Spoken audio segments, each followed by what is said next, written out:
Class 7 এর math বইয়ের কোষে দেখি 2.1 এর অঙ্কগুলো আজকে আমি শুরু করব। তোমরা যারা চ্যানেলে নতুন অবশ্যই চ্যানেলটিকে সাবস্ক্রাইব করে নিও এবং যারা আগে থেকে সাবস্ক্রাইব করে রেখেছো তাদেরকে অসংখ্য ধন্যবাদ।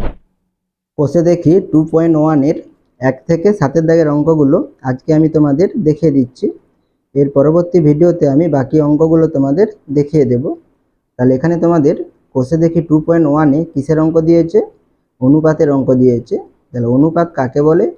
সমজাতীয় রাশিকে ভাগের মাধ্যমে তুলনা করাকে অনুপাত বলে। তাহলে এখানে একের দাগের অঙ্কে কি বলেছে? 1 কিগ্রা চালের দাম 40 টাকা ও 1 কিগ্রা ডালের দাম 100 টাকা। চাল ও ডালের দামের অনুপাত কত হিসাব করি। তাহলে এখানে আমরা 40 টাকা এবং 100 টাকাকে কি করব? অনুপাতে প্রকাশ করব। তাহলে আমরা প্রথমে কি করে নেব? তাহলে প্রশ্নে যে বিষয়বস্তুটা থাকবে সেই বিষয়বস্তুটা আমরা প্রথমে কি করে নেব? খাতায় লিখে নেব। তাহলে আমরা প্রথমে কি লিখব? 1 কিগ্রা চালের দাম সমান 40 টাকা, 1 কিগ্রা ডালের দাম সমান 100 টাকা। তাহলে অতএব কি লিখব? চাল ও ডালের দামের অনুপাত সমান কি লিখব? তাহলে চালের দাম কত? 40 টাকা। তাহলে আমরা প্রথমে কি লিখব? 40 লিখব। এরপরে আমরা অনুপাত চিহ্ন দেব, অর্থাৎ ইজটু চিহ্ন দেব। এরপরে ডালের দাম কত? 100 টাকা। তাহলে এখানে আমরা কি লিখব? 100 টাকা লিখব। এখানে আমরা কি করব না, একক লিখব না, শুধু আমরা কি লিখব? সংখ্যাটাকে লিখব। তাহলে এখানে আমি কি বলেছিলাম? তাহলে সমজাতীয় রাশিকে ভাগের মাধ্যমে তুলনা করাকে কি বলা হয়? অনুপাত বলা হয়। তাহলে এটা দেখো, তাহলে এখানে আমাদের টাকা আছে 40 টাকা, এখানে 100 টাকা আছে। এটা কি আমাদের একই একক আছে, সেই জন্য আমরা এখানে কি করে নিলাম? 40:100 লিখে নিলাম। আর এখানে যদি আমাদের আলাদা একক থাকতো, টাকা আর পয়সা থাকতো, তাহলে আমরা কি করতাম? একই এককে প্রথমে পরিণত করে নিতে হবে, তারপরে আমরা কি করব? অনুপাতে প্রকাশ করব। তাহলে এখানে চাল ও ডালের দামের অনুপাত সমান কি লিখব? 40:100। তাহলে সমান কি লিখব আমরা? তাহলে একটি নির্দিষ্ট সংখ্যা দিয়ে আমরা এই দুটি সংখ্যাকে কি করব? ভাগ করব। তাহলে এখানে আমরা যদি 10 দিয়ে ভাগ করি কি হবে? তাহলে 10 4 40 আর 10 10 100। তাহলে আমরা এখানে কি লিখতে পারি? তাহলে 4:2 কত লিখতে পারি? 10 লিখতে পারি। এরপরে আমরা কি করতে পারি? 2 দিয়ে ভাগ করতে পারি। তাহলে কি হবে? 2 দুগুণে 4, 2 পাঁচে 10। তাহলে আমরা কি লিখব? তাহলে 2:2 কত লিখব? 5। তাহলে আমাদের উত্তরটি কি হবে? চাল ও ডালের দামের অনুপাত সমান কি? 2:5। তাহলে এটা আমাদের কি হয়ে গেল? উত্তর হয়ে গেল। এরপরে 2 দাগের অঙ্ক দেখো। তাহলে এখানে দেখো একটি তোমাদের ত্রিভুজ অঙ্কন করা রয়েছে। তাহলে এই ত্রিভুজের নাম কি দেওয়া আছে? A B C. তাহলে এখানে এ কোণ কত? 60 ডিগ্রি, আর বি কোণ 50 ডিগ্রি এবং সি কোণ কত? 70 ডিগ্রি। তাহলে এখানে কি বলেছে দেখো, কোণ বিএসি ইজ টু কোণ এবিসি ইজ টু কোণ এসিবি সমান কত। তাহলে এখানে আমরা এই তিনটি কোণকে কিসে প্রকাশ করব? অনুপাতে প্রকাশ করব। তাহলে এখানে আমরা কি লিখব? তাহলে সমান, তাহলে কোণ বিএসি, তাহলে কোন কোণটি হবে? এ কোণ হবে। তাহলে এ কোণের মান কত? 60 ডিগ্রি। তাহলে আমরা এখানে কত লিখব? 60 লিখব। তাহলে ইজটু চিহ্ন দেব। এরপরে কি আছে? কোণ এবিসি। তাহলে কোণ এবিসি কোনটা? এই কোণটা, বি কোণটি। তাহলে এখানে কত আছে? 50 ডিগ্রি। তাহলে এখানে আমরা 50 লিখব। এরপরে ইজটু চিহ্ন দিলাম। এরপরে কি আছে? কোণ এসিবি। তাহলে এসিবি আছে, তাহলে কোন কোণটি হবে? সি কোণটি হবে। তাহলে এটা কত ডিগ্রি? 70 ডিগ্রি আছে। তাহলে এখানে আমরা 70 লিখব। তাহলে এখানে আমরা কি করতে পারি? তিনটি সংখ্যাকে 10 দিয়ে ভাগ করতে পারি, বা এখানে আমরা একটি করে শূন্য কেটে দিতে পারি। তাহলে কি হবে? একটি করে শূন্য কাটলে বা 10 দিয়ে ভাগ করলে তার 10 6 60। তাহলে আমরা 6 লিখব। আর 10 5 50। তাহলে আমরা এখানে 5 লিখব। আর 10 7 70। তাহলে এখানে আমরা 7 লিখব। তাহলে তিনটি কোণের অনুপাত কত? 6:5:7। এরপরে 3 দাগের অঙ্ক দেখো। একটি পেন্সিলের দাম 3 টাকা ও একটি লজেন্সের দাম 50 পয়সা। একটি পেন্সিল ও একটি লজেন্সের দামের অনুপাত হিসাব করে লিখ। তাহলে এখানে আমরা পেন্সিল এবং লজেন্সের দামের কি বের করব? অনুপাত বের করব। তাহলে আমাদের বিষয়বস্তুটা কি ছিল? একটি পেন্সিলের দাম 3 টাকা আর একটি লজেন্সের দাম 50 পয়সা। তাহলে এর ক্ষেত্রে দেখো, এখানে টাকা আছে, এখানে পয়সা আছে। তাহলে আমাদের কি আছে? আলাদা আলাদা একক আছে। তাহলে আমরা প্রথমে কি করে নেব?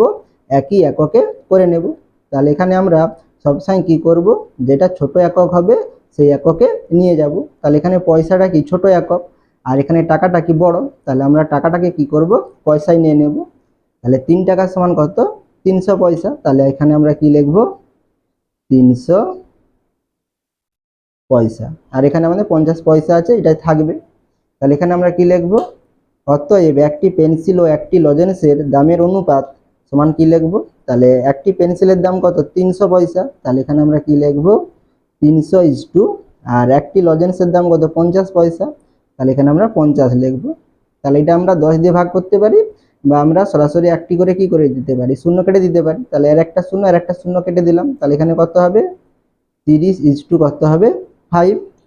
এরপরে আমরা কি করতে পারি? 5 দিয়ে ভাগ করতে পারি। তাহলে 5 একে 5, 5 ছ 30। তাহলে এখানে আমরা কি লিখবো? তাহলে 5 ছ 30। তাহলে এখানে কত হবে? 6 হবে। আর 5 একে 5, তাহলে এখানে আমাদের 1 হবে। তাহলে উত্তরটি কত হলো? 6:1। তাহলে একটি পেন্সিল ও একটি লজেন্সের দামের অনুপাত কত? 6:1। তাহলে এটা আমাদের কি হয়ে গেল? উত্তর হয়ে গেল। এরপরে 4 দাগের অঙ্ক দেখো। এখানে কি বলেছে? একটি আধুলি, একটি 1 টাকা ও একটি 2 টাকার মুদ্রার মূল্যের অনুপাত লিখি। তাহলে এখানে তোমাদের একটি আধুলি আছে, একটি 1 টাকা আছে, আর একটি 2 টাকা এখানে দেওয়া আছে। তাহলে এখানে আমরা কি লিখবো? একটি আধুলি মানে কত পয়সা? 50 পয়সা। তাহলে এখানে আমরা কি লিখবো? 50 পয়সা। আর একটি 1 টাকা মানে কত? 100 পয়সা। সেই জন্য আমি এখানে সরাসরি 100 পয়সা লিখে নিলাম।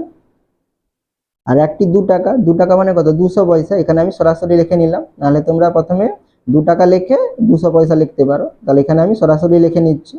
তাহলে কত লিখবো? 200 পয়সা। তাহলে আমরা উত্তরটি কি লিখবো? অতএব আধুলি, 1 টাকা ও 2 টাকা মুদ্রার মূল্যের অনুপাত সমান কি লিখবো? তাহলে এখানে আধুলি কত? 50। তাহলে 50 ইজ টু 100 ইজ টু কত? 200 লিখবো।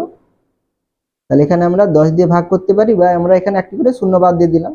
তাহলে বাদ দিলে কত হবে? তাহলে 5 আছে, 5 হবে, শূন্যটা বাদ দিয়ে দিয়েছি। আর এখানে 100 আছে, একটি শূন্য বাদ দিলে কত হবে? 10 হবে। তাহলে এখানে 10 দিলাম, আর এখানে একটি শূন্য বাদ দিলে কত হবে? 20 হবে। তাহলে এরপরে দেখো, এরপরে আমরা তিনটি সংখ্যাকে কত দিয়ে ভাগ করতে পারি? 5 দিয়ে ভাগ করতে পারি। 5 একে 5, 5 দুগুণে 10, 5 চারে 20। তাহলে এখানে কত হবে? 5 একে 5 ইজ টু 5 দুগুণে 10, তাহলে 2 লিখবো, ইজ টু 5 চারে 20। তাহলে এখানে আমরা কত লিখবো? 4 লিখবো। তাহলে আধুলি, 1 টাকা ও 2 টাকার মুদ্রার মূল্যের অনুপাত সমান কি হবে? 1:2:4। তাহলে এটা আমাদের কি হয়ে গেল? অ্যান্সার হয়ে গেল। এরপরে 5 দাগের অঙ্ক দেখো। এখানে কি বলেছে?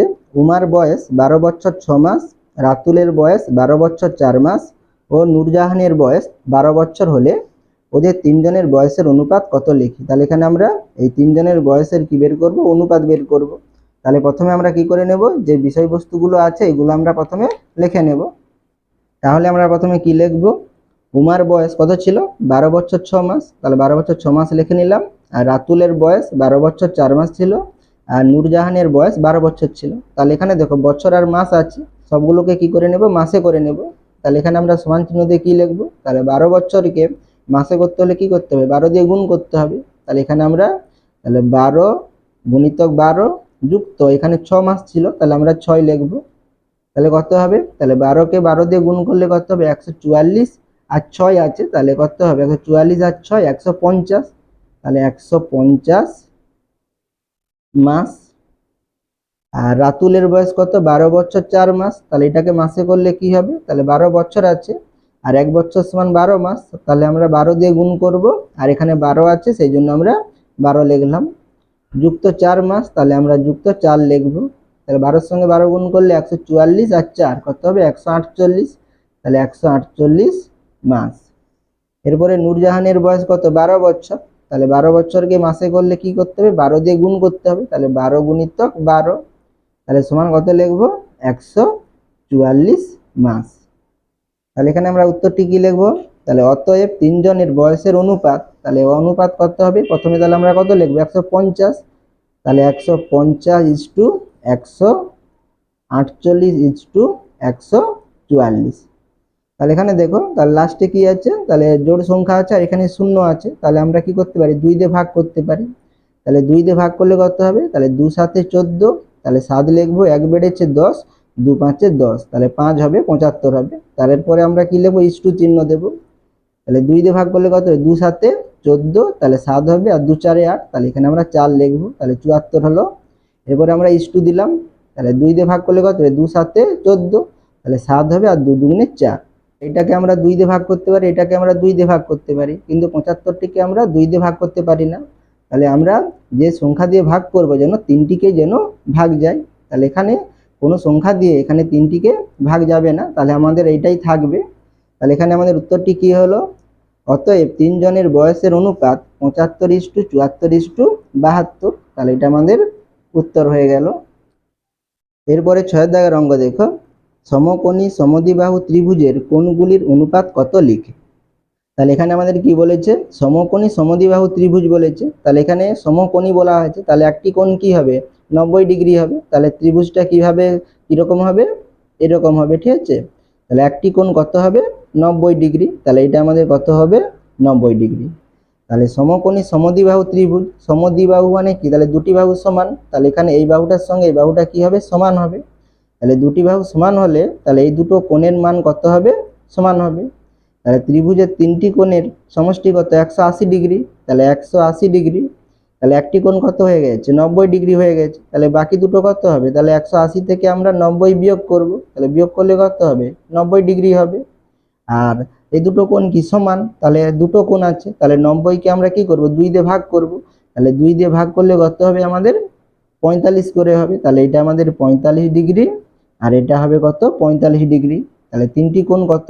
90 ডিগ্রি, 45 ডিগ্রি, 45 ডিগ্রি। তাহলে আমরা উত্তরটি কি লিখব? সমকোণী সমদ্বিবাহু ত্রিভুজের কোণগুলির অনুপাত সমান কি লিখব? তাহলে আমরা 90 ডিগ্রি আর লিখব না, এটা ডিগ্রি লিখব না, এটা কি একক। তাহলে 90:45 কত? 45।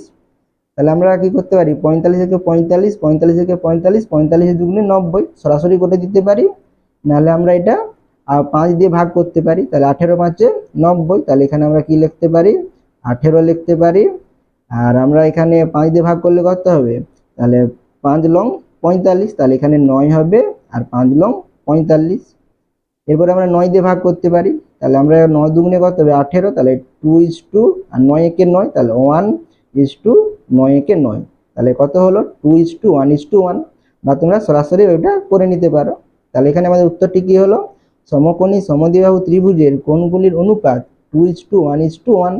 তাহলে এটা আমাদের কি হয়ে গেল? অ্যান্সার হয়ে গেল। এরপরে 7 দাগের অঙ্ক দেখো, সমবাহু ত্রিভুজের কোণগুলির অনুপাত কত লিখি। তাহলে এখানে আমাদের কি বলেছে? সমবাহু ত্রিভুজ। তাহলে সমবাহু ত্রিভুজ মানে কি? যার তিনটি বাহু কি সমান। তাহলে ত্রিভুজের কি হবে? তিনটি বাহু সমান। তাহলে তিনটি বাহু যদি সমান হয় তাহলে তিনটি কোণের মানও কি হবে? সমান হবে। তাহলে তিনটি কোণের সমষ্টি কত? 180 ডিগ্রি। তাহলে এখানে তিনটি কোণের মান কি? সমান। তাহলে এটাকে আমরা 3 দিয়ে ভাগ করতে পারি। তাহলে 3 দিয়ে ভাগ করলে কত হবে? 60 ডিগ্রি হবে। তাহলে এটা আমাদের কত ডিগ্রি হবে? 60 ডিগ্রি। এটা 60 ডিগ্রি, আর এটা 60 ডিগ্রি। তাহলে আমরা উত্তরটি কি লিখব? সমবাহু ত্রিভুজের কোণগুলির অনুপাত সমান কি লিখব? তাহলে সব কোণ কত? 60 ডিগ্রি। তাহলে আমরা কি লিখব? 60:60:60। তাহলে এখানে কি একই আছে, তাহলে আমরা 60 দিয়ে ভাগ করলে কত হবে? 1 1 হয়ে যাবে। তাহলে আমরা কি লিখব? 1:1:1। তাহলে আমাদের উত্তরটি কি হলো? সমবাহু ত্রিভুজের কোণগুলির অনুপাত সমান 1:1:1। তাহলে এটা আমাদের উত্তর হয়ে গেল।